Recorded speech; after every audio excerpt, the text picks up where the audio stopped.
Delânia, seja bem-vinda.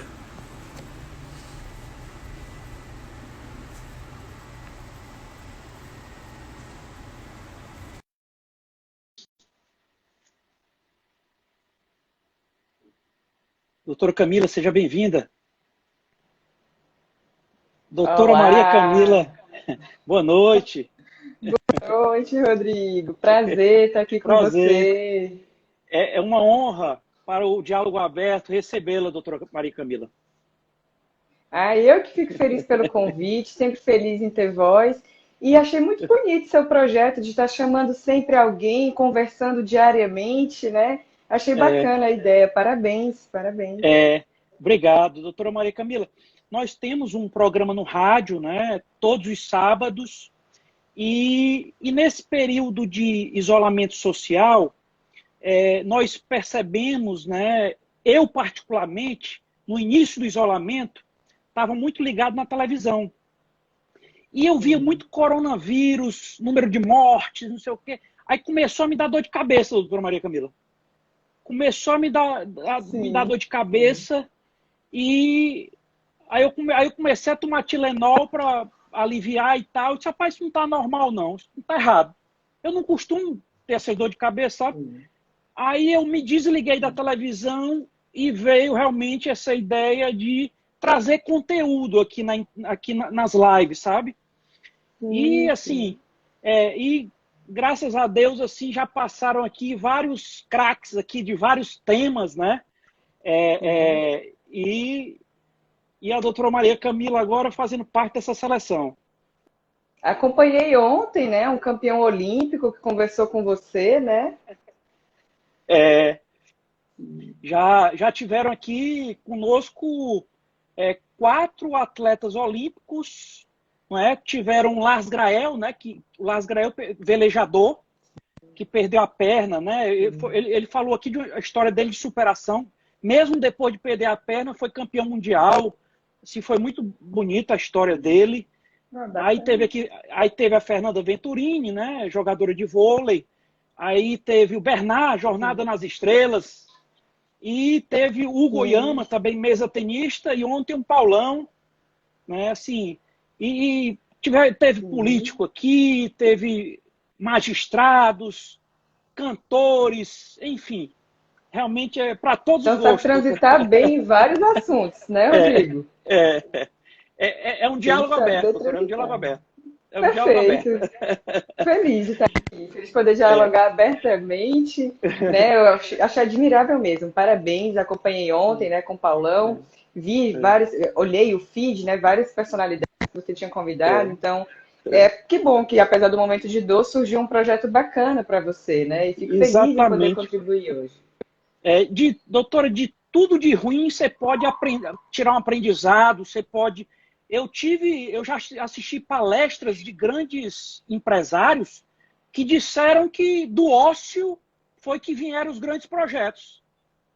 Sim. É O ócio, interessante. mas são duas coisas. O ócio, ele pode ser extremamente criativo, é maravilhoso. Agora, as Pronto. provas de fogo, né, que a gente, eu acho, que em nível social a gente está passando, seria bom que todo mundo passasse pelas provas de fogo e sofresse uma transformação. Quero até trazer um conto do Rubem Alves, né, que fala sobre isso, que ele diz assim, o milho de pipoca ele é bem duro, né, mas quando ele passa pela prova de fogo, ele se transforma na pipoca, que é essa coisa gostosa, macia, que todo mundo gosta. Mas tem milho que passa ali pelo fogo, sai todo queimado, duro como entrou. Então, passa pela prova de fogo e não se transforma. Então, cabe. E esse nome desse milho que não se transforma é piruá, Rodrigo. Aí ele vai Ah, dizer que na vida cabe a gente escolher pipoca ou piruá. Eu acho ah, lindo esse conto do Rubem Alves, bacana, assim, pra gente. bacana. Prova de fogo a gente vai passar, né? É, doutora, a senhora que gosta muito de livros, né? Eu gosto, eu já acompanhei aí que você gosta muito de indicar, inclusive, alguns livros e tudo. Nós vamos ter aqui na quarta-feira uma crítica literária. Ela é crítica literária da Folha de São Paulo, do jornal o Globo, a Fabiane Sex. Assim, também vai ser Sim. um tema bacana que eu vou trazer aqui na quarta-feira. Fantástico, fantástico. Estarei aqui. Obrigado. Doutora, mas eu acompanhei seu trabalho, dei uma olhada no seu trabalho aí também, assim, eu cheguei à conclusão que você é muito admirada, viu? Assim, eu vi muitos... vamos lá, a doutora Maria Camila Moura é psicóloga clínica pelo UFC, mestre em psicologia social pelo UFC, doutoranda em saúde pública na Faculdade de Medicina da Universidade Federal do Ceará, cursa atualmente sua 5ª pós-graduação em filosofia, é autora da Lama Nasce o Lótus e é membro fundadora e mediadora do grupo Mulheres, Livros e Vinhos. Então, iniciando aqui a nossa conversa, né, doutora Maria Camila. Doutora, eu quero deixar avisado aqui para os seguidores e as seguidoras que quiser enviar pergunta aqui para a doutora, aqui, pode enviar, que ela está aqui gentilmente para nos atender. Fique à vontade, será um prazer. Não podemos perder aqui nada dessa aula aqui da doutora. Doutora, eu vi hoje no jornal, não me lembro se foi na Folha de São Paulo ou foi no Globo, dizendo que um estudo da Organização Mundial de Saúde, o Brasil é o país que tem o maior número de ansiosos. É o país mais ansioso do mundo, com 18,6 milhões de brasileiros que apresentam esse transtorno. O que a senhora pode falar aí para a gente sobre esse transtorno da ansiedade?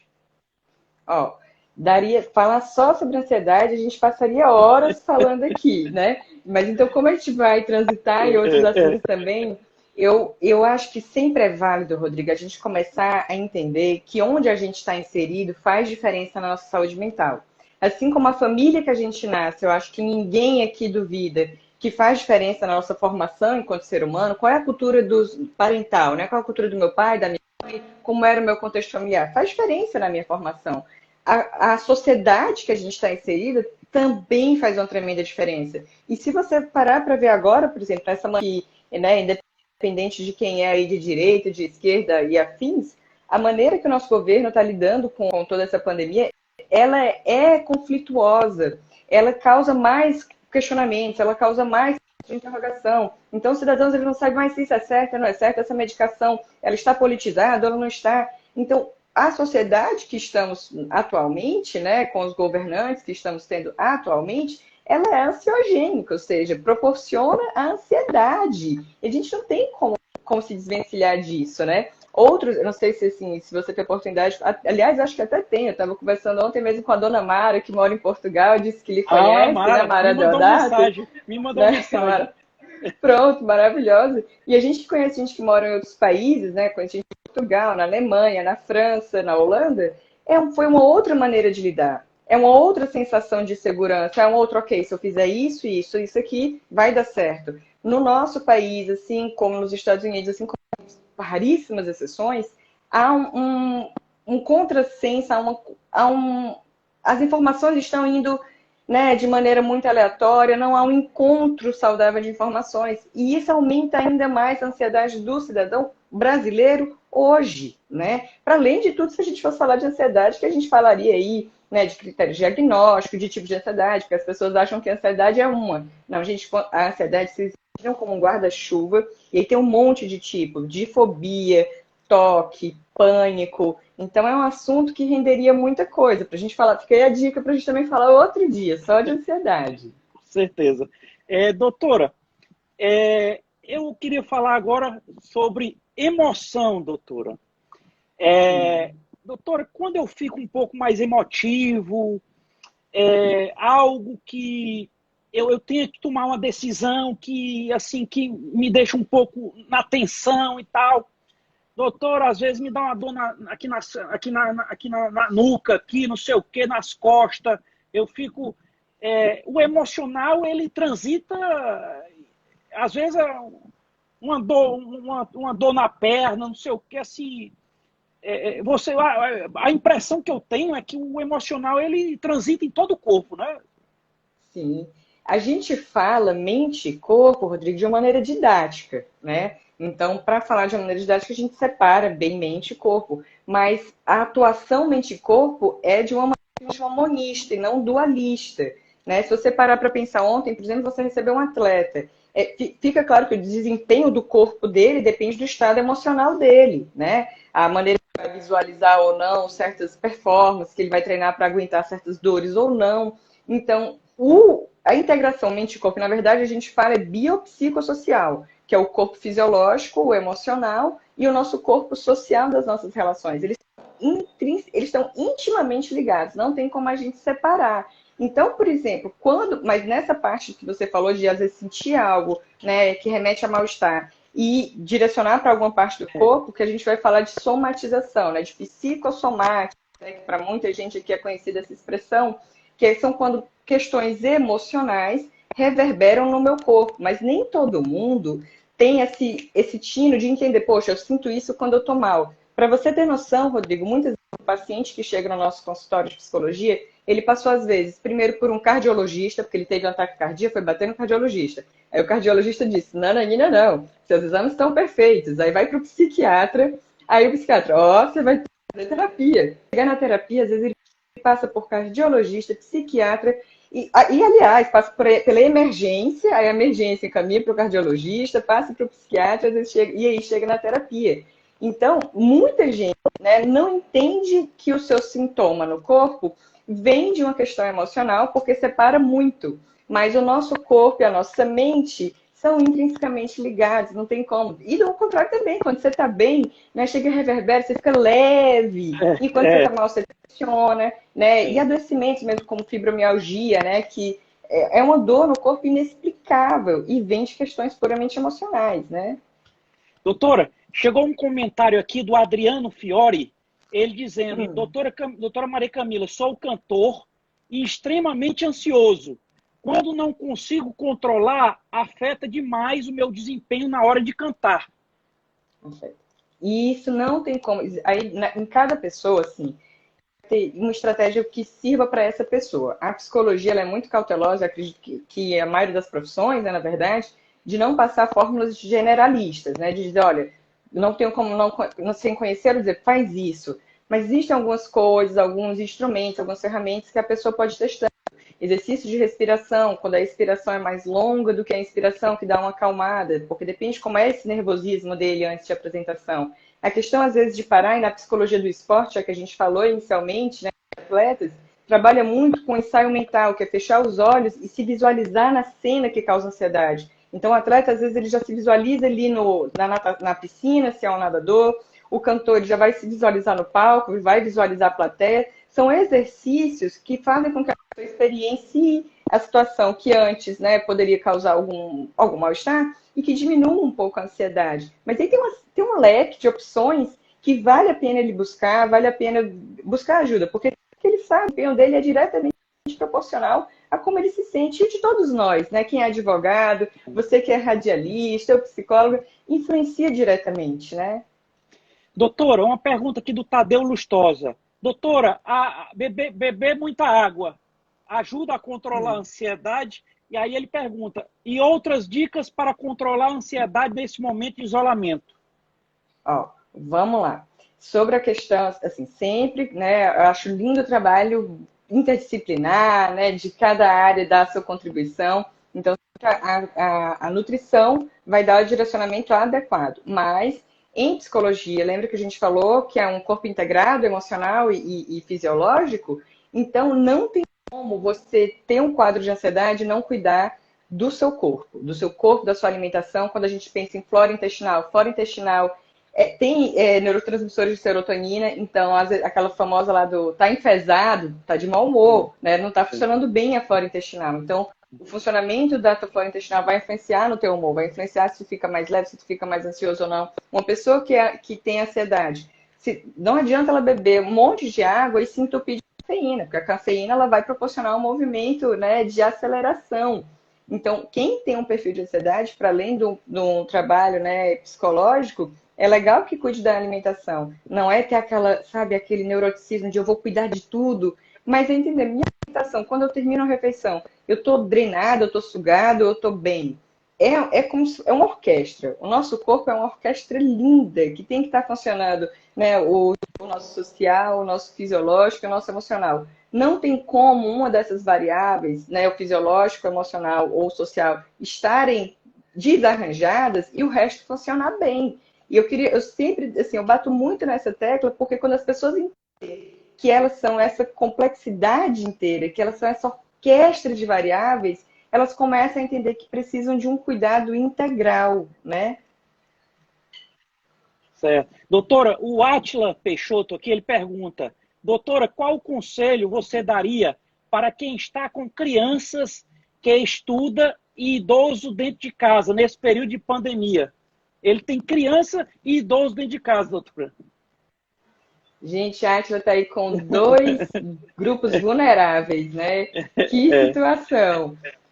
Olha, lembrando sempre, na psicologia a gente não traz fórmula, mas, ó, entrar na realidade de cada um, criar uma dinâmica da casa e uma dinâmica individual para cada um, né? Cuidar dessas relações, porque a pandemia ela veio muito acentuar o que já existia. Famílias disfuncionais evidenciaram esse quadro durante a pandemia ao terem que conviver 24 horas sob o mesmo teto. Casais disfuncionais evidenciaram esse quadro durante a pandemia. Então, provavelmente, o que essa relação, seja com a criança ou com o idoso, está mostrando agora, é de modo potencializado, talvez o que existisse. Então, o que eu faria para dentro dessa relação? Porque cada relação é única. Então, essa criança, sei lá, ela estava precisando mais de afeto ou mais de atenção? Ou de mais limites? Porque às vezes a gente fala, não, qual é mais limite? Mas essa criança não está precisando de limites, ela não a conhece, ela está precisando de mais afeto.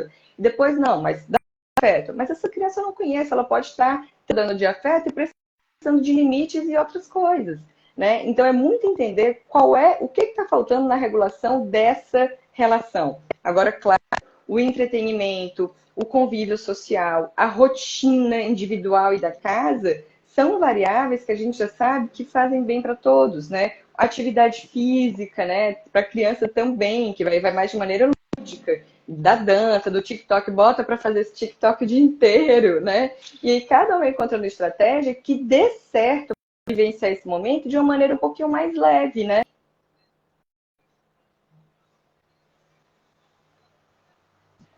Acho que falhou aqui.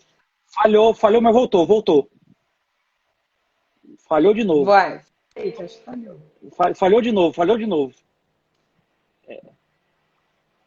Pronto, voltou? Pronto. Voltou. Doutora, as pessoas, eu percebo aqui, chegam muitas perguntas de ansiedade, né? Eu acho que é o momento que nós estamos vivendo, né? O Rodrigo Saboia, ele está dizendo aqui, doutora, a senhora acredita que é uma sociedade acostumada com o imediatismo, com o prazer momentâneo, não se torna mais refém da ansiedade? E o que fazer para evitar a ansiedade? Adorei a pergunta. Eu adorei a pergunta, mas eu vou mais do viés do social do que da ansiedade em si. Porque assim, ele está falando justamente que o que a gente vive... Lembra que a gente iniciou falando que a sociedade que a gente está inserido faz diferença na nossa maneira de lidar com o mundo? O que ele está falando é nosso padrão social anterior à pandemia, né? Uma questão de alta performance, de alta produtividade, de um imediatismo, de tem que ser para ontem. Isso nas relações sociais, nas relações de trabalho. Isso reverberou, tanto que muita gente, quando iniciou a pandemia, caiu numa ilusão, num conto de que ia conseguir manter o mesmo ritmo, apesar de tudo, né? E não conseguiu. Então, de fato, a sociedade que a gente vive não é um referencial de saúde mental. Tanto que o número de suicídios são enormes, né? O gasto que o governo tem, eu não estou com esses dados aqui, mas depois vale a pena a gente trazer, o gasto que o governo tem com afastamento por causa de depressão e ansiedade é tremendo. E agora com burnout também, né? Que é o adoecimento por estafa. Isso não é simplesmente um mimimi. Existe uma vida em jogo e existe um gasto enorme para o governo porque essas vidas não são cuidadas. Eu até trouxe num diálogo que eu tive na sexta-feira, como essas questões são importantes, que lá no Reino Unido eles já criaram até um Ministério da Solidão, porque como as pessoas se sentiam sós, desencadeava uma série de transtornos como depressão e ansiedade, que o colega falou, e aí os gastos, no final da conta, iam para onde? Iam para o governo, que tinham que lidar com medicações, com atendimentos, essa questão da pessoa ter um ataque de pânico e vai lá para a emergência. Quem é que banca isso? Então, muito além do meu escopo, que é o da psicologia, existem políticos pensando em políticas públicas por uma questão mesmo de logística, né?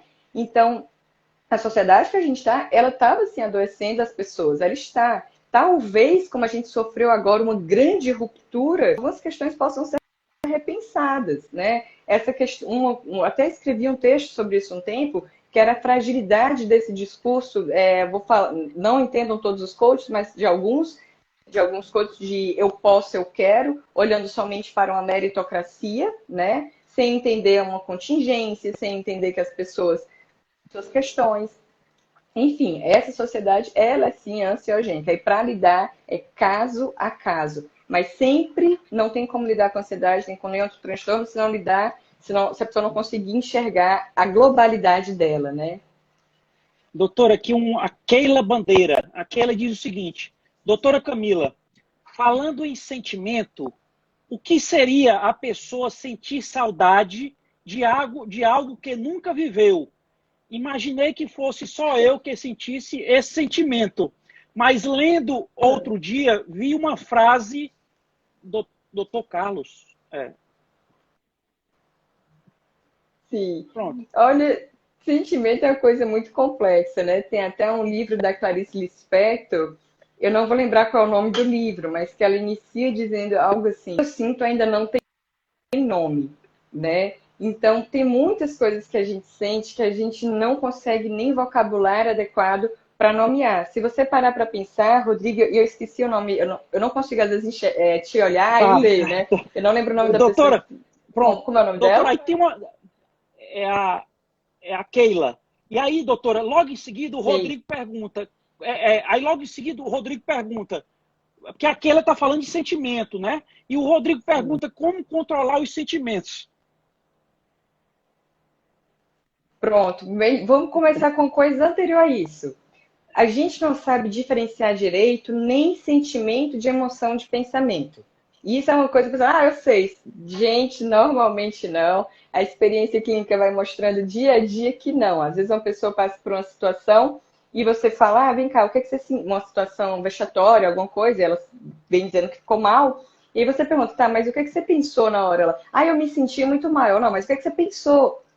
Eu não sei, eu só senti. As pessoas têm uma dificuldade de acessar o que pensam diante das situações. E depois essa diferença que não é popularizada entre emoção e sentimento. Por sinal, fiquei a dica para quem quiser, conversei longamente sobre isso com a Incrível, deixei no IGTV, que era uma conversa diferenciando mais ou menos os dois.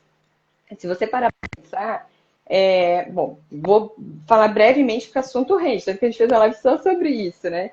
A emoção, ela diz muito de uma reação fisiológica, ela não é escolha. Não é como se fosse, por exemplo, quando ao ver um leão, ao ver uma cobra, um animal, o que quer que seja, aquele medo que me toma. Aquilo ali não é escolha. Eu não digo para mim, minha pupila vai dilatar, o meu maxilar vai trincar, vai ter um desarranjo intestinal. Eu não posso fazer isso. A emoção não é controlável. Ela diz de uma reação a algo, normalmente ambiental, mas pode ser também por pensamento. Se já é mais complexo, vamos deixar para outro dia. O sentimento, o que é que é? O sentimento é a partir do momento que eu penso sobre a minha emoção, né? Então, aliás, antes de chegar em sentimento, vale até a pena a gente também falar que, assim, as emoções a gente ainda vai dividir, acho que foi o Rodrigo, né, que perguntou, entre emoções primárias, emoções secundárias e de fundo. Emoções primárias a gente não é nem ensinado. Se você for numa tribo lá na Tailândia, as crianças têm essas mesmas emoções inatas: alegria, tristeza, medo, raiva, nojo, surpresa.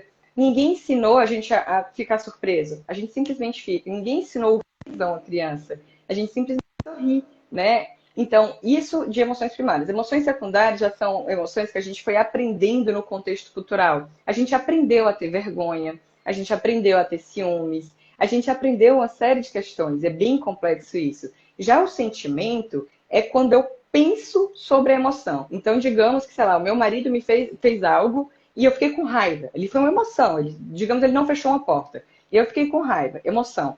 Mas quando eu começo a pensar sobre o que eu senti, pô, por que eu tô com raiva dele ter simplesmente não fechado uma porta? Esse pensar sobre a emoção já é um sentimento. Então, o sentimento, ele a emoção é mais uma reação. Então, não há como controlar a emoção, que foi a pergunta dele. O que a gente controla é o quê? É o nosso comportamento, apesar de ter sentido uma emoção. Então, eu não vou controlar o sentimento de raiva, é algo que eu não gosto. Mas eu posso aprender com os mecanismos e ferramentas corretas a não gritar, porque gritar é o meu comportamento, a não bater, porque bater, a agressividade é o comportamento. Então, ficou mais ou menos clara a diferença de um e outro? Ficou. Doutora Maria Camila, chegou aqui um comentário de uma seguidora dizendo que ela, quando fica ansiosa, ela sente uma tremedeirazinha nas pálpebras. Sim. Gente, os sintomas de ansiedade, eles são, assim, múltiplos. Tremer pálpebra, ver formiguinhas ao redor dos olhos, tremer mão, boca seca, taquicardia, sintomas gastrointestinais de maneira geral, fraqueza, tensão muscular. A pessoa vai ter todos. Às vezes a gente tem um sintoma de estimação, né? Tem gente que treme mais, tem gente que mexe mais a pálpebra, mas todos esses fazem parte do universo de possíveis sintomatologias da ansiedade, sim. Certo. Doutora, tem um comentário aqui do doutor Crescêncio, advogado aqui, que ele diz: saudade só se sente de um grande amor, que se foi, ó. Pode ser, na visão dele pode ser. Uma pergunta aqui dele, do advogado, doutor Crescêncio. Doutora, tem um quadro de pânico, estava bem melhor, inclusive sem tomar medicação. No isolamento, por conta da pandemia, voltei a sofrer o quadro. O que faço? Primeira coisa, buscar ajuda adequada, né? Buscar sempre os profissionais de Fortaleza, né? Aqui na nossa cidade tem profissionais incríveis, psiquiatras maravilhosos, psicólogos maravilhosos, porque é super normal que agora um quadro de ansiedade, né? Um quadro de pânico, que ele desencadeie novamente, mesmo para aquelas pessoas que estavam totalmente, né, controladas e tudo mais.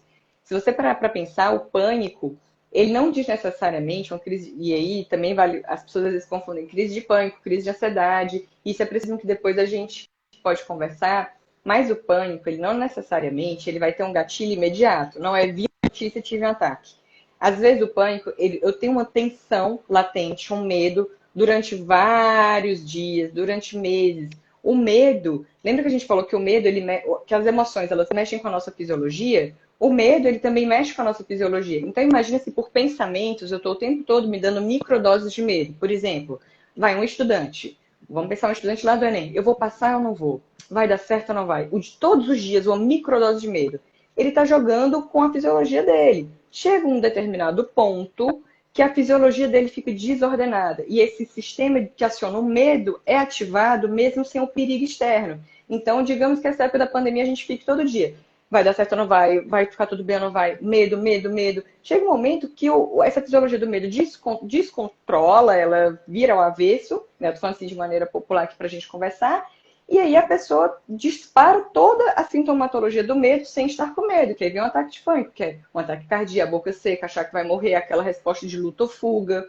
Então é super normal que nesse período, esses quadros, né, de síndrome do pânico, de ataques de pânico, que eles se acentuem agora. Uma pergunta aqui da advogada, a doutora Camila Borges. Doutora pergunta, e a infodemia relacionada ao excesso de informações? O que é isso, doutora? Olha, existem várias nomenclaturas em relação a isso, né? Gostei do dela, que é infodemia. Né? Tem gente que vai falar que a questão, o Augusto Cury também trabalha com isso, né? Que é a sociedade acelerada, enfim. Porque a gente nunca teve tanto acesso à informação. Por outro lado, nunca estivemos tão desinformados. Se você mesmo hoje, se a gente parar para pensar em coisas básicas como é para ir para a rua ou não é, é para tomar cloroquina ou não é, coisas que são questionadas. A Terra é plana, a Terra é redonda. A gente nunca teve tanto acesso à informação. Quando é que acaba essa pandemia? Ninguém sabe quando é que acaba, né? Exatamente. Então, excesso de informação não é qualidade de informação. E também vale um dia falar só sobre fake news e sobre essas questões. Mas a gente não tem capacidade de processar todas essas informações. A gente está só no input, não está tendo a válvula de escape adequada, não está tendo o processamento adequado dessas informações e a gente fica transbordando. O ser humano, eu brinco que ele é esponjoso. O contexto que a gente está influencia em como a gente se sente. Então, imagina só, sei lá, se eu vou passar um final de semana, antes da pandemia, tu passar um final de semana na casa de praia, com amigos, contexto maravilhoso, a tendência é que eu também fique me sentindo bem. Agora, se eu estou enfornada em casa, recebendo só gatilhos de notícias ruins, não dá certo. A tendência é que eu também sofra as consequências, que eu absorva esse mal-estar dessas notícias. Não é militarmos aqui para sermos seres alienados, não é isso, mas é cada um ter a consciência de si e cada um saber qual é o tipo e qual o nível e qual a quantidade de informação que é capaz de processar. Doutora, a Elizabeth Braga está dizendo que todo dia ela atua em diferentes lugares do corpo. Dor no pescoço, dor nas costas. Isso aí pode ser emocional, né? Pode ser nesse momento, né? Mas pode demais. Busca ajuda. Tudo que sai, ó, mexeu com tua fisiologia, né? É atípico, você não está se sentindo bem, liga um alerta. Principalmente, mexeu com tua alimentação, tá comendo demais, tá comendo de menos, mexeu com teu sono, tá dormindo demais, tá dormindo de menos, mexeu com tua higiene pessoal, não tá mais afim, sabe, de tomar banho, escovar dente pra quê? Mexeu com essas variáveis, gente, liga um alerta, busca ajuda, né? E não busca fórmula mágica. Eu sei que aí em todo momento que a gente vive tem os oportunismos, né? E às vezes as pessoas vão estar prontas para venderem fórmulas mágicas para as pessoas ficarem bem. Sinto nos dizer, não existe, né? Cada pessoa tem sua ajuda individualizada. Doutora, o Átila fez uma pergunta aqui, mas o doutor Crescencio já respondeu para ele. Não lhe deu nem trabalho, doutora. O que foi? Eu não consegui ver. O Átila perguntou, por que as pessoas sentem medo? Aí o doutor Crescencio disse, Átila, porque não são corajosas. Não, Átila, vou lhe corrigir aqui.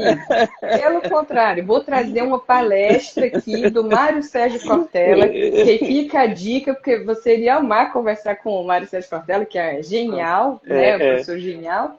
E o Mário Sérgio, ele tem justamente um livro que é A Sorte Segue a Coragem. O que ele vai falar de medo, coragem e sorte? Quem não tem medo é inconsequente. Quem só é corajoso quem enfrentou o medo. Então, o que é um ser corajoso? É aquela pessoa que teve o medo, mas teve a coragem de enfrentá-lo. Apesar de tudo, uma pessoa que tem medo de falar em público, com todos os medos, tremendo e tudo mais, vai lá e fala. O colega cantor, que às vezes fica ansioso antes da apresentação, com todo o medo, com toda a ansiedade, ele vai lá e canta. Esse é o corajoso. E o que é a sorte, segundo o Mário Sérgio Cortella? É o subproduto dessa coragem. Então, por exemplo, o colega cantor, ele vai com coragem, ele enfrenta o medo do público, ele enfrenta o medo do público. Com o tempo, ele vai ficar conhecido, ele vai ter uma boa carreira, ele vai ganhar os louros, ele vai ganhar dinheiro, que para ele pode ser bem. Então, lá na frente, quando virem o cenário da vida dele todo montado, todo lindo, nossa, que sorte, o cara com a vida toda boa. Sorte não, coragem. Coragem de quê? De enfrentar medo. Quem não tem medo é inconsequente. Ser humano tem que ter medo. Por isso que não existem emoções, a gente não fala muito de emoções boas e más, a gente fala de emoções funcionais e disfuncionais. Então, por exemplo, por medo de nos... É normal e é bom que a gente tenha medo agora de se contaminar. Então, por medo, a gente vai ter algumas atitudes de prevenção, de passar álcool em gel, de higiene, de um monte de coisa. Então, o medo não necessariamente é ruim, porque a gente foi criado como se medo fosse uma coisa de mimimi, não é por aí não, gente. Uma pergunta aqui, doutora. Por que tem pessoa que, quando está em uma situação difícil, não sabe responder ou não quer responder, começa a suar? Por que isso acontece? Não. Vamos pensar lá, eu não sei exatamente qual é o caso que a pessoa está falando, né? Mas assim, eu gosto muito de pensar na psicologia como na psicologia evolutiva, né? Quando a gente e tem um Harari que eu acho fantástico o livro dele, que ele vai colocando o que é o ser humano hoje, tem o que era o ser humano pré-histórico, né? E se você parar para pensar, a nossa resposta de algo que nos ameaça sempre, desde a pré-história, ou fuga.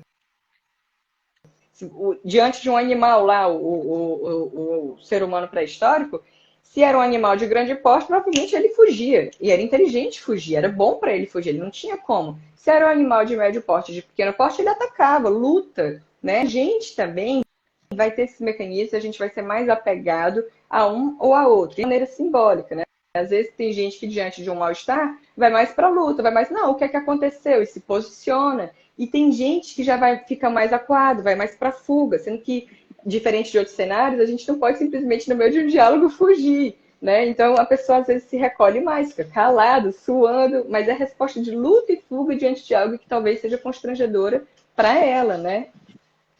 Doutora, aquela pessoa que diz que cada dia acorda com uma dor no corpo, ela diz que ultimamente ela está acordando com um barulho. Ela diz que é um barulho como se fosse muito real. É muito assustador, segundo ela. Aí, como é que ela deve proceder? Eu vou. Gente, eu sou muito chata nisso. Procurar ajuda adequada. Imagina só que responsabilidade que seria, sem conhecer a pessoa, chegar e dar uma fórmula mágica. O seu barulho é isso.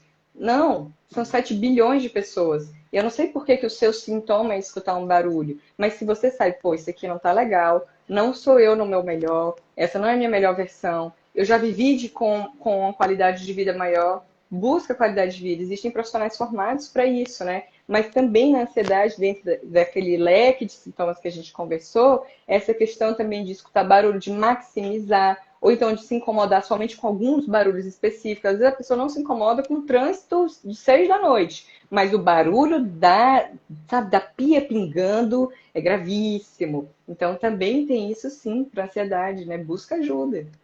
Doutora, a incerteza pode gerar ansiedade? É uma pergunta aqui.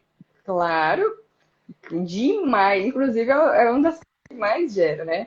A incerteza, e a gente está num momento, né, de incertezas, a gente fica o tempo todo buscando falsas confirmações e falsos controles, né? E na sociedade que a gente estava vivendo até então, a gente poderia simular, não, que estava no controle de tudo. E aí vem um negócio desse tamanho com essa pandemia e diz, você não está no controle de nada. Você não é porque você é o melhor profissional do mundo que você vai poder atuar, não é porque você ia casar que você vai casar, enfim.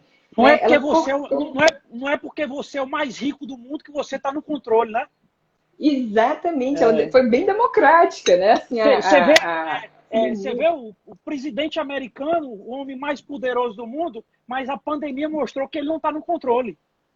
Exatamente, ninguém tá. Então, ela, justamente, Rodrigo, perfeito, ela quebrou a perna de todo mundo que achava que estava no controle, né? E como a gente fica sem essa perspectiva, sem essa falsa ilusão do controle, a gente tende a ficar, pera, e aí? A gente tende a ir para uma catastrofização. Então quer dizer que eu não tenho controle de nada? Não, pera. É entender que as ações nos pertencem, mas o resultado das ações não nos pertence, né? A gente vai agir conforme uma ética, uma intenção, uma motivação boa, mas não necessariamente a gente vai colher os frutos 100% disso, porque existem variáveis, existem contextos, e essa pandemia veio muito nisso, né? Mas a incerteza, ela é uma das grandes motivadoras, assim, da ansiedade.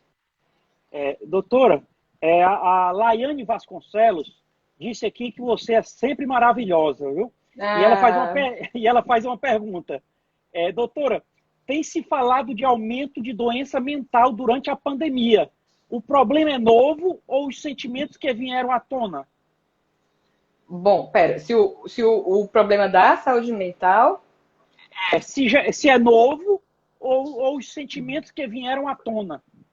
Não, Gi, a nossa saúde mental é problemática há muito tempo, né? Tanto que E muito obrigada, Laine. Aliás, antes, muito obrigada, Laine, pela pergunta. Laine é uma pessoa maravilhosa, né? Empresária que está lidando aí com os desafios da pandemia, que a gente sabe como, né, os empresários estão sofrendo com tudo isso que está acontecendo, mas encarando com muita dignidade, né? A saúde mental da gente aqui já era Laiane, doutora, já que a Laiane é empresária, Laiane, eu quero deixar avisado aqui para você que amanhã nós vamos ter uma live aqui com o presidente da Federação das CDLs do Estado do Ceará, que é o doutor Freitas Cordeiro.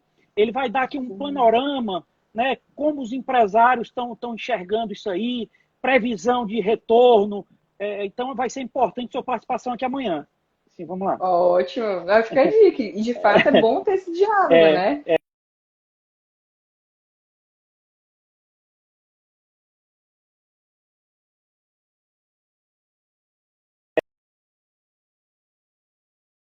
importante. Mas voltando, pera, Sim. deu uma falhada Voltando. aqui, voltou? Voltou, Ei, voltou. voltou. Mas a questão da saúde mental já era problemática há muito tempo, né? Tanto que de alguns anos para cá tem se desenvolvido mais políticas públicas em relação a isso, sendo que o contexto que a gente está acentuou muita coisa e foi gatilho disparador para muitas situações. Então, uma pessoa que ela estava com a sua sociedade totalmente controlada, ela teve um ambiente gatilho para poder realmente dar um desarranjo nisso. Uma pessoa que de repente estava com uma pessoa que tinha fobia social, vai, outra questão. Ela estava começando a aprender a lidar, estava saindo, estava conversando com outras pessoas, e de repente ela volta para o casulo dela. Uma pessoa que tinha toque com motivações de contaminação. De repente ela tá vendo realmente o mundo está todo sujo, está todo contaminado. Então é uma situação que, gente, ela é prato cheio para adoecimento. Quando eu migrei para o consultório online, que agora eu estou só no online, eu ainda fiquei me questionando, será que vai ter adesão? Porque né, online, as pessoas vão querer, acho que vão querer ficar nas suas casas. A demanda parece ter triplicado, porque as pessoas não estão conseguindo lidar direito com esse contexto, né? Então, a saúde mental já era problemática, mas teve uma situação para desencadear muita coisa, né?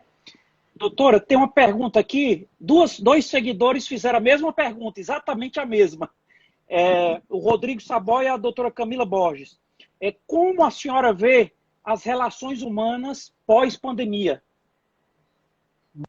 Isso, aqui, assim, isso é um tiro no escuro, é uma aposta, né? O que eu acho que a gente pode começar a ver, né, como aposta? Primeiro, eu acho que vai tirar um pouco essa glamorização que a gente vinha vendo em rede social. Né? Rede social é um palco de glamour muito grande, mas a partir do momento que a pessoa está 24 horas dentro de casa, 60 dias, esse glamour tende a baixar. Então, a vida real tende a aflorar um pouco mais. A parte estética, a questão estética, estou lendo até um livro muito bom sobre isso, do Lipovetsky, ela sempre existiu, mesmo, sei lá, em tribos, né, quando vai fazer estudos antropológicos, ela sempre existiu em diversos contextos. Mas talvez a nossa questão estética ela seja um pouco mais questionada. É necessário tudo isso que a gente vinha fazendo, né, em relação às relações humanas, um senso de coletividade maior? Porque se você para pensar, o bendito exemplo do álcool em gel. Não adianta eu estocar álcool em gel se o meu vizinho não tem, porque eu vou me contaminar se ele não tiver também higienizado. Então, esse senso de que eu sozinho não dou conta, não é sobre eu estar doente ou não. Não é sobre eu estar higienizado, não. É sobre o coletivo. Então, acho que a gente pode sim aumentar o senso de coletividade, acho que a gente pode baixar a glamorização da vida, acho que essa questão da estética pode ser um pouquinho repensada. E também acho que o discurso, né, que mantinha muita gente que era do é só querer, você pode, você faz, também acho que vai ser revisitado, né? Doutora, uma pergunta aqui. O signo e a psicologia caminham juntos? Signo de astrologia? Signo e psicologia caminham juntos? Acho que Não, é. não. Eu vou só trocar aqui de microfone, porque Certo. aquele earpod acabou a bateria, bem na hora que eu tô falando contigo. Ah. Tá dando para escutar? Tá. Tá, pronto. Então vamos lá. Ok. Gente, eu sei que, infelizmente, né, em todo campo de profissão a gente vê diversos tipos de atuação. Mas a astrologia, independente de gostar ou não gostar, né, de ser bonita ou não, ela não faz parte do conhecimento científico. Ela não é reconhecida como conhecimento científico. E a psicologia é. Então, não são coisas que dialogam. Você não pode atender... E aí tem até um psiquiatra muito famoso que foi até cotado, né, para o Ministério da Saúde, que chegou a relatar que atendia baseado em signos. E isso não é ciência. Psicologia e, teoricamente, psiquiatria atendem baseado em ciência, né? Então, não. E lembrando, não é que eu esteja aqui condenando os signos, tá bom? Porque tem coisas que não têm embasamento científico que podem ser bons. Se você parar para pensar, fé. É fé, não é? Não tem como alguém dizer Deus existe ou não Deus não existe. Isso é um grande debate. Mas, para muitas pessoas, tem um efeito positivo, mas você não pode trabalhar com isso, já que não é científico. Acho que deu para entender mais ou menos, Deu. né? Doutor, uma pergunta aqui, mais ou menos não. Com certeza deu para entender. Uma pergunta aqui da advogada, doutora Márcia Lima. Doutora, algumas doenças ou condições especiais provocam uma maior sensibilidade auditiva, como o autismo, por exemplo, Sim. nesses casos, o motivo também é a ansiedade? Não, aí já é totalmente diferente. O espectro do TEA, né, que é o transtorno do espectro autista, ele já tem outras pessoas com TDAH também têm uma hipersensibilidade sonora. Já são questões realmente fisiológicas, não é, mas claro, diante de um episódio que cause ansiedade, diante de um episódio que de alguma maneira acione, a pessoa ela pode ter essa sintomatologia. Mas no caso do autismo já é um outro campo e é um campo belíssimo aqui em Fortaleza. Tem pessoas que trabalham com isso de maneira assim espetacular, que é um tratamento que é multidisciplinar também. Você não vai nunca ver só o psicólogo, só o psiquiatra, é uma equipe toda por trás para dar a qualidade de vida que essa pessoa merece, né? Doutor, uma pergunta aqui. É comum querer mudar de profissão depois de 26 anos? Ou será o efeito da pandemia? Ó, revisitar as nossas escolhas é sempre bem-vindo, que se você para para pensar, sei lá, a gente normalmente aqui, classe média, a gente faz vestibular, o Enem com 17 anos, né, 18 anos, por aí. Será que eu com 26 anos, eu com 30 anos, eu sou a mesma pessoa que fez aquela escolha? Às vezes, quando eu tô com 17 anos, aquela escolha, ela tá encaixada na minha vida, ela faz super sentido. Mas às vezes, ao chegar aos 30, aquela escolha não se sustenta. Então, que bom é ter a liberdade de revisitar as próprias escolhas. Agora, isso é algo que o repensar a escolha profissional é algo comum e é bem-vindo, né, para a pessoa. Tem jeito, né, porque eu estou fazendo uma coisa há 10 anos que eu não posso mudar, mas contextos de crise, e crises, eu vou entender aqui, vamos pensar, crise não, perdão a palavra, contextos de pico, picos para cima e picos para baixo, picos de alegria e picos de tristeza, eles podem induzir a gente a tomar uma atitude que não é muito racionalizada. Então, sei lá, estou muito apaixonada, num pico de euforia. Eu não vou, não é para eu casar amanhã, porque eu não estou enxergando os defeitos da pessoa. Do mesmo jeito, eu estou com meu marido, estou pé da vida, estou com um pico de raiva, de tristeza. Eu não vou separar porque eu não estou enxergando as qualidades dele. Então, sempre que a pessoa se perceber em algum tipo de oscilação para cima ou para baixo, espera um pouco a ideia maturar. É normal pensar sobre isso, mas não decide na hora dos picos. Doutora, como conviver com pessoas de pensamentos diferentes nesse período de política instável? Olha, essa questão dá um debate muito grande, né? Dá, Assim, dá.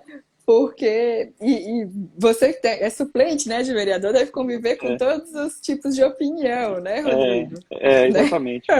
Não vou, né? Exatamente, né? Mas vamos lá. É assim, Doutora, diz. sim, Não, sim, é não, pode porque dizer, pode dizer. o que a gente tem que entender, o outro tem sempre direito à opinião, diferente da minha e diferente da sua. A única coisa que eu acho que vale lembrar, porque como conviver com diferentista, a gente tem que aprender, isso faz parte do social, né? Um corpo social civilizado, ele aprende a acolher o diferente, senão o que eu considero diferente, que outra pessoa não pode acolher, enfim, mas existe o chamado paradoxo da tolerância, que por sinal, até falei sobre ele essa semana no Instagram, nos stories, que é proposto pelo Popper, pelo filósofo. O que é o paradoxo da tolerância? A tolerância, para existir, ela tem que ser intolerante com o que fere a dignidade humana. Então, de repente, não, se a tolerância ela é tolerante com tudo, com absolutamente tudo, ela deixa de existir, porque a intolerância reinará. Então, a tolerância ela não pode admitir intolerância com a dignidade humana. Então, discursos racistas, homofóbicos, né, que ferem a dignidade humana, não deverão ser tolerados para que a gente possa viver numa sociedade tolerante. Outra pergunta, doutora, o sentimento de perder pode mexer em nosso equilíbrio mental? Totalmente. O perder, a ruptura, não sei qual é o perder que ela fala, né?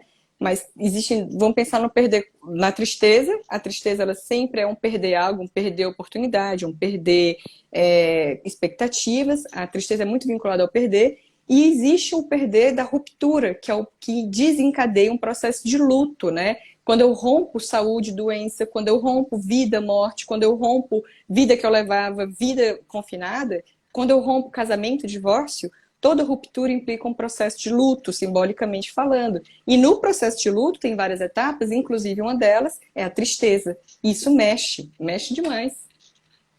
Doutora, chegou uma mensagem aqui elogiando a live, parabenizando a live, diretamente lá de Portugal, da Ah, cidade de Porto, a querida aí Mara Deodato, lá ó, diretamente de Portugal.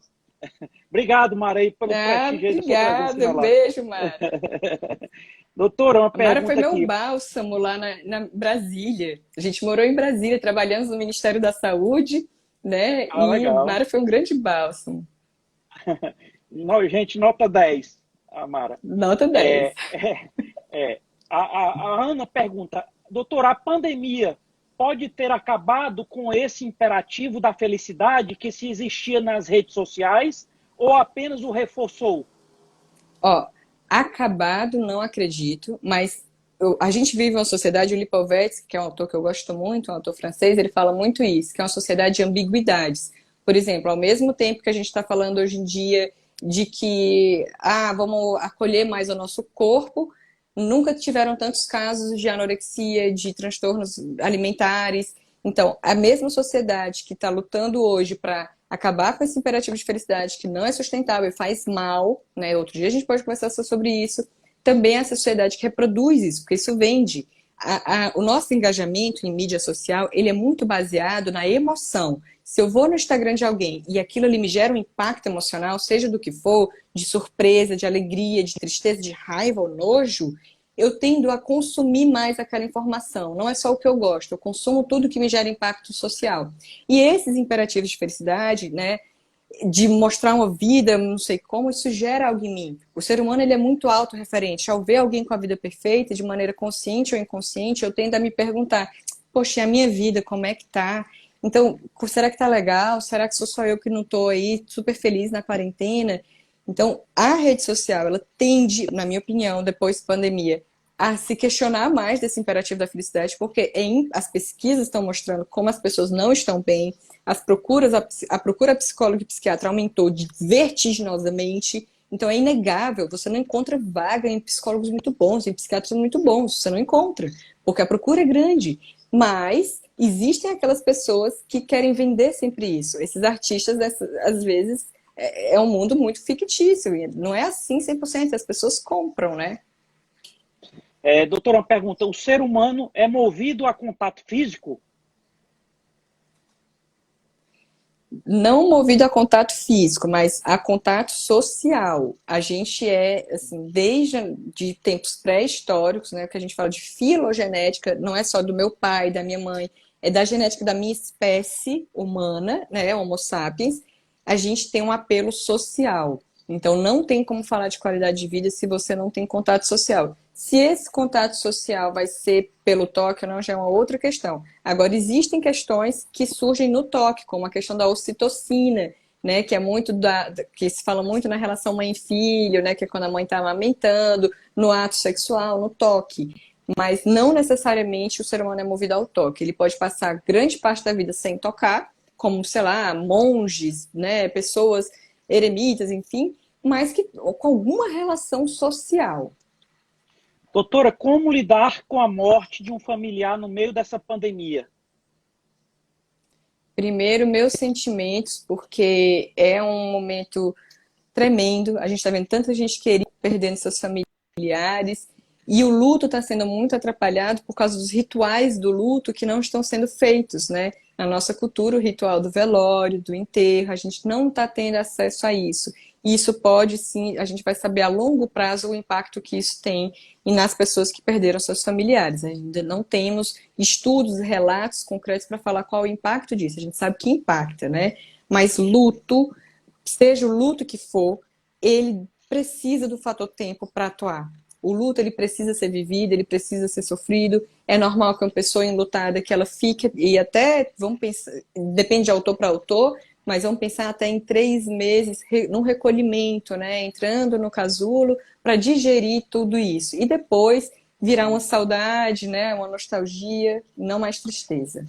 Doutora, faltam 4 minutos para a gente completar 1 hora e a live corta, né? Tem vários Sim, pedidos aqui para a gente estender a live. Eu não sei como é que está a sua agenda, se a gente pode estender depois que completar depois de 1 hora. Bora estender mais 10 minutinhos, Bora. que hoje a gente vai ter, até a Laiane vai fazer parte, a gente vai ter um É. jantar virtual Olha aí, hoje. olha aí. Combinamos Então, de sair juntos. então, quando encerrar 1 hora, a gente volta mais 10 minutos, é isso, né? Mas eu não sei Pronto. se aconteceu com você já. Essa semana mesmo eu fiz. Não, semana passada eu fiz uma live com a Lilian, que eu citei aqui, Ah, e o Instagram não cortou. A gente ficou então, 82 minutos. foi mesmo. Então, pronto, 82 minutos. Vai ele avisa. seguindo. Quando ele for cortar aqui, ele avisa. Então, vamos Certo, seguindo aqui. ok. Vamos seguir mais 10 minutinhos e a gente segue. Pronto. Ah. Doutora, uma pergunta aqui. Aliás, um comentário, tá? Um comentário da minha mãe, que eu não posso deixar de ler, doutora. Claro. Marta Pereira, ela dizendo, doutora, a senhora é show, tem que voltar para outras lives, parabéns. Fico à disposição. Muito obrigada, muito obrigada. Doutora, uma pergunta aqui, como lidar com essa ruptura, esse luto, quando o fator causal é decepção? Quando você enxerga o outro de um outro jeito? Pronto. Sempre que a gente se decepciona, eu brinco assim, sabe quando a empresa ela demite um funcionário, ela demite o funcionário porque o funcionário é ruim ou ela demite o funcionário porque ela contratou de maneira inadequada, né? Então a gente sempre que se decepciona, vale a gente se questionar. Essa pessoa sempre foi assim e eu que não enxerguei, porque isso também tem nas relações. Vou pegar aqui como exemplo a relação conjugal. A relação conjugal, né, de maneira didática, a gente divide em 3 fases. A primeira fase é a simbiótica, que é uma fase de idealização, que eu não enxergo o outro como ele realmente é. O outro ele está tomado da minha idealização e das minhas boas projeções. Depois que vem a segunda fase, que é eu começar a enxergar exatamente como o outro é. E é nessa segunda fase que vem briga, vem cacete, vem um monte de confusão, porque as pessoas, pera lá, mas você sempre foi assim, fulano sempre foi assim, fulana sempre foi assado, mas agora que eu estou enxergando.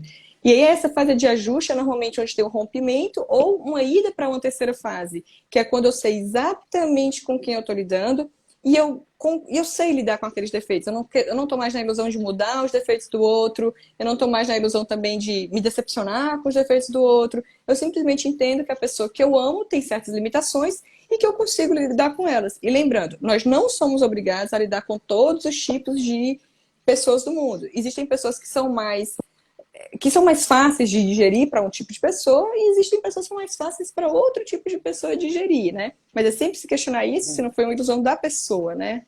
Doutora, a senhora tem notado um impacto negativo na saúde por conta do uso contínuo das videochamadas, reunião de trabalho, análise, contato com os parentes?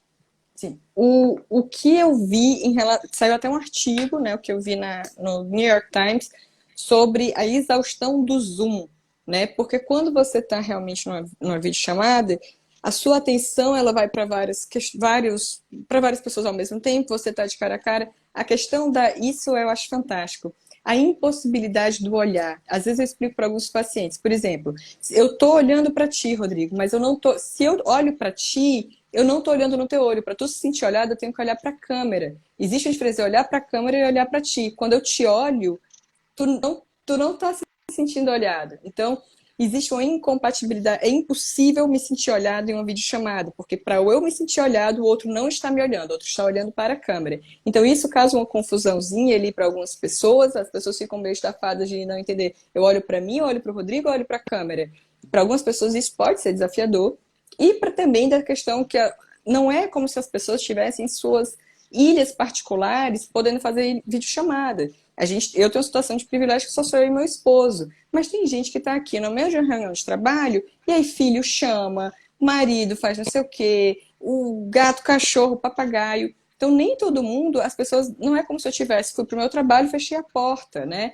As pessoas às vezes estão aqui na videochamada, mas estão bem ali já olhando o filho que está fazendo alguma danação. Então isso é muito exaustivo. Mas eu só li sobre isso até agora um artigo que foi do The New York Times. Doutora, as redes sociais geram pessoas performáticas, isto é, irreais? Como evitar perfis que me geram desconforto psíquico? Amei a pergunta. sobre a questão dessa performatividade